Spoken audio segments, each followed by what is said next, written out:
Okay guys, so I did my research and it's a lot easier to just remove the grill rather than the intake, because all it literally has is just these 4 screws at the top that I already went ahead and loosened up.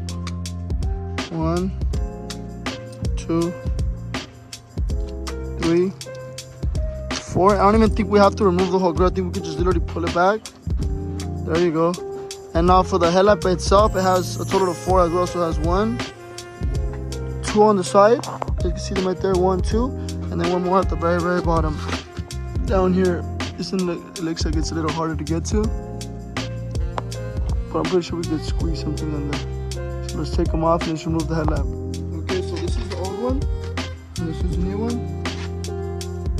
We already went ahead and changed up all the light bulbs.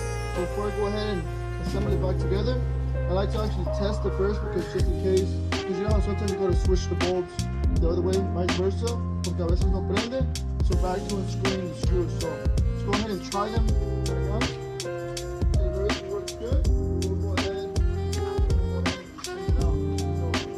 So, yes. Right now it should be the top one, I believe. Yeah. That's right. And now ready for the last bit. Is it on? Yes, it is. Yeah, so we got the green light on the driver's side. Now let's put it back together. So here we go, let's put this baby down. Boom, baby, look at that.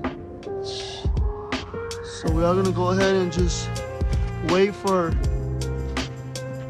sunset to hit, and then we'll take this puppy in a drive and we can compare the difference now. Man, looks good.